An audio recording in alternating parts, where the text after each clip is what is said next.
Welcome to Parents World Let's Talk, and I'm Jasmine from Parents World, and here with me is Patrick from Eelit Agency. Nice to meet you. Nice to meet you, Jasmine. We have a few questions for you, for our readers, to understand more about, maid agency and how to go about it. We've been around for 12 years. We started off, how we started off the Eelit Agency was our initial plan was to set up a training center. And we spoke to a lot of agencies of collaboration, we spoke to employers. Then we realized that the helpers, a lot of helpers, they are being mismatched. Mismatched in the sense whereby, the skill set is not based on what the employer has requested for. So sometimes, if let's say it's unsuitable, they will return them to the agency. And when they return to the agency, what happens is that the agency will charge the helper another additional 2 months. And if that happens again, when they go to another employer because of mismatch, they return, they get to be charged another 2 more months. So typically, sometimes the helper can go without a salary for 1 whole year. Wow. So we decided that instead of starting a training center, why not we start a maid agency and we incorporate this original thought of a training center. So all our helpers, basically, when they come to Singapore, they are all trained. We have supplied over 4,000 helpers over our last 12 years to families in Singapore, mainly to take care of elderly and children. I see.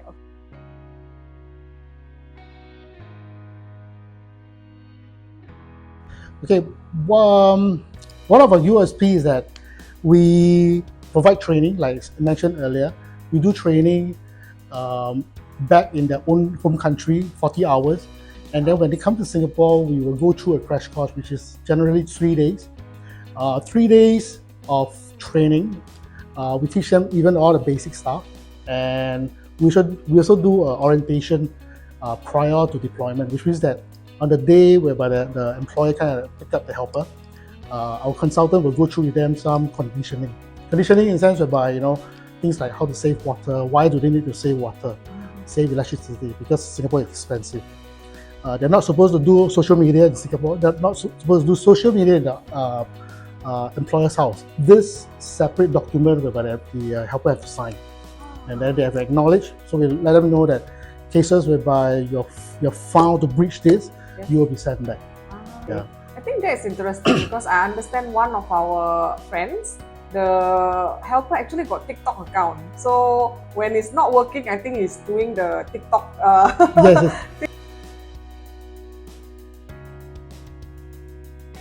Suppliers from overseas, they market the helper directly to Singaporean, to the employers here. If let's say that suppliers supply underage domestic worker to the employer, MOM cannot penalize them.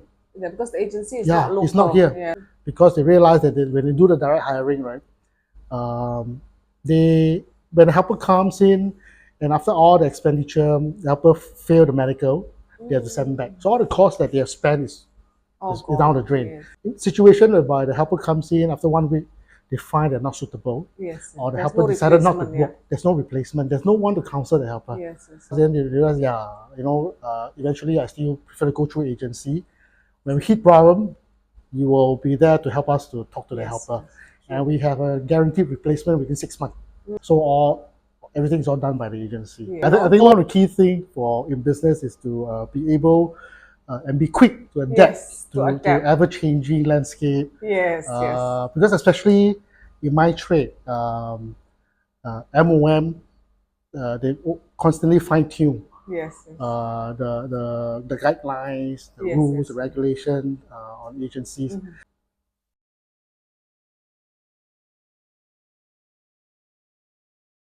Some agencies will just take biodata and show it in the market. But we will filter one round first. We make sure these helpers are of certain quality. Then we will start the vetting process is one of those very crucial thing that we did. The first thing our placements consultant will do is that they will vet through all the biodata.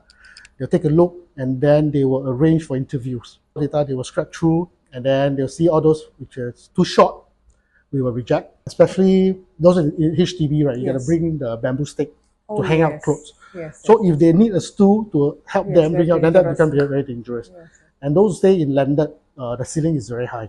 So they have problem reaching high area. ceiling. Too big size, we will reject as well.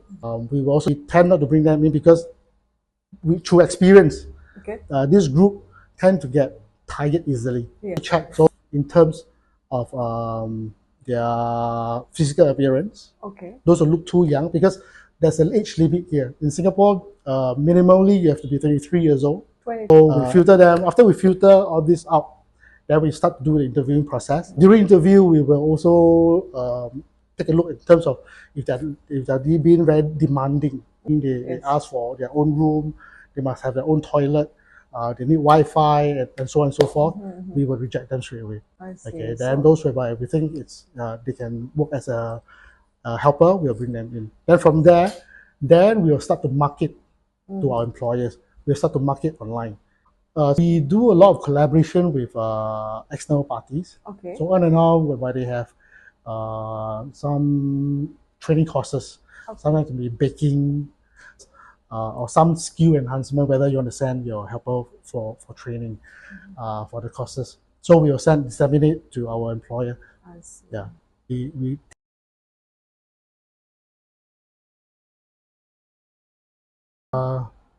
I think that was during the COVID time. COVID, yes. Okay, so when we went into the stay-home period, the first 2 months, we were so excited, get to rest.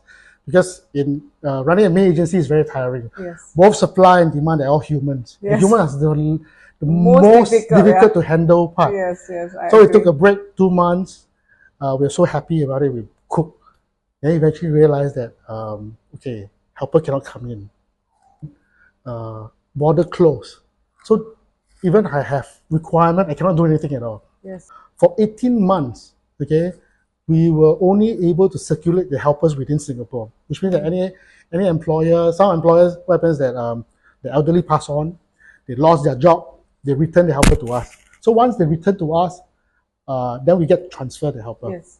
So at the time, the demand was so high, but the number of helper supply is so little. Low.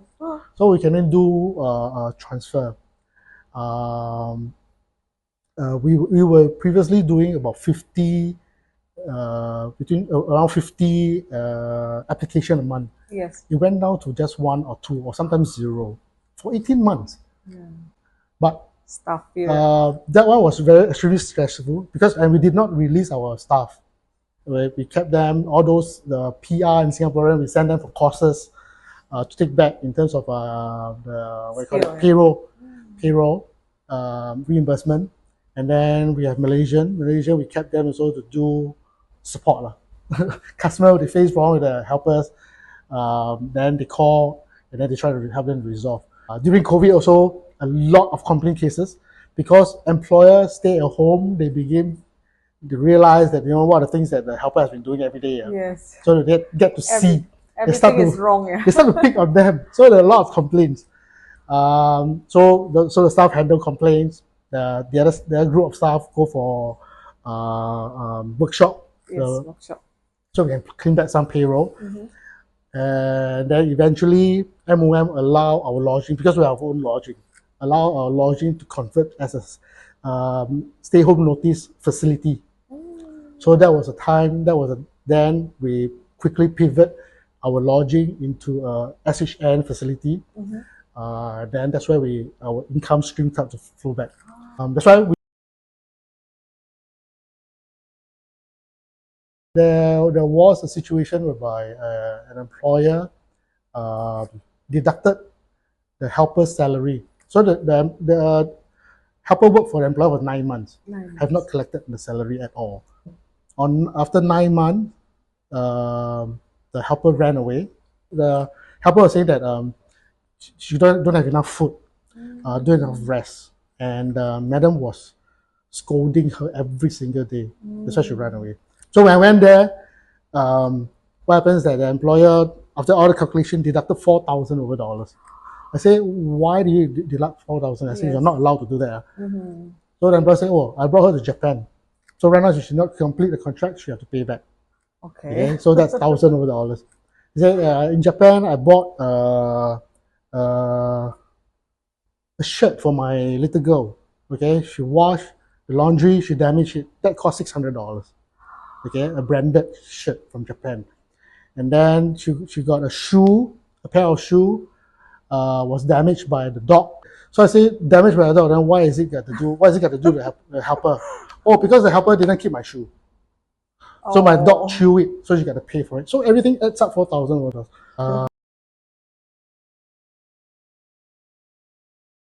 We are also in the midst of opening up a training center, so that we can retrain the helpers. Employer can when they go on vacation, they can leave the helper with us for 2 weeks, and then particularly train on certain tasks.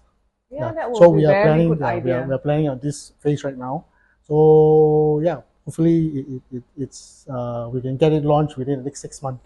Wow, that's interesting because a lot of Singaporeans love to go holiday. Yeah, And sometimes we don't know, the helper put 2 weeks at home and they do correct. nothing, right? I mean, nothing much. So, and a peace of mind is good that they learn some skill. That would be very interesting. So, looking forward to have, that improvement in your agency. And thank you so much for coming, to talk to us about your story, sharing about, how you set up your maid agency and stuff. So I hope to see you again in our next series. Okay, thank you, Jasmine. Thank you. Thank you, everyone. Bye bye. See you in the next Let's Talks for Parents World. Bye. Bye.